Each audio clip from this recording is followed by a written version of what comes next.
Bouki et Leuk au pays des femmes. Nouveau récit et conte. À Noumélan, monsieur et madame Bouki sont mariés depuis 10 ans. Cependant, un événement inattendu va bouleverser leur relation conjugale et redonner un second souffle à leur vie de couple. Une belle histoire, captivante qui va nous plonger dans la réalité des couples modernes. À Noumélan, le jour se lève. Bouki a enfilé une élégante chemise blanche et une cravate noire. Il a drapé sa veste noire autour de son bras. Puis, calmement, il se dirigea vers la porte de sa chambre. Bouki était le directeur général d'une des plus grandes entreprises d'électronique de Noumélan et comptait parmi les hommes les plus fortunés de la ville. Quittant sa chambre située au premier étage, il descendit les escaliers pour retrouver ses 2 filles dans le petit salon. Chaque matin, c'est là que la famille se rassemble pour partager le petit déjeuner.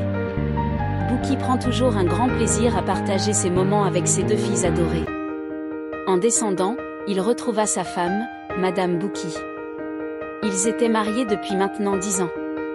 Ce matin-là, madame Bouki préparait le café dans la spacieuse cuisine qui s'ouvrait sur le petit salon, où se trouvait la grande table à manger.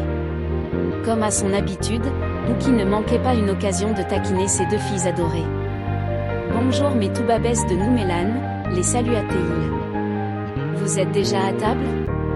Alors, dites-moi, qu'est-ce que maman a préparé de bon ce matin, mes amours?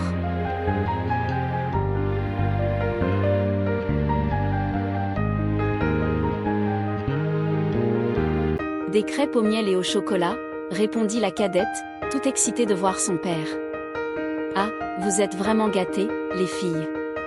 Moi, à votre âge, là-bas, chez moi à Nyongolor, ma mère déroulait la natte par terre et nous servait un bol de fondé et du kinkliba bien chaud. Dites-nous, c'était à quelle époque, répliqua madame Bouki, tout sourire. Elle était aussi taquine que son mari, sous les rires des enfants qui s'amusaient pleinement.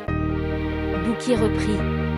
Ah, mes enfants, savez-vous quelle est la plus grande chance qui puisse arriver à un enfant? C'est quoi, papa? Demanda l'aîné. C'est de naître et de grandir, entouré de ses parents. Parce que ces gens-là, mes filles, quand vous êtes contents, ils sont heureux, si vous êtes tristes, ils ont du chagrin et quand vous pleurez, leur cœur saigne. Et ces gens-là, mes filles, reprit madame Bouki, en posant le café brûlant sur la table, tard dans le silence de la nuit, ils vous prennent dans leurs bras, ou vous portent sur le dos, pour vous dorloter, en chantonnant à Yo, néné, néné. Touti. Touti, Saloum. Ainsi, madame Bouki fredonnait cette belle chanson sous le regard admiratif de ses filles. Cette chanson belle et mythique, chantée depuis des années de génération en génération par nos mères.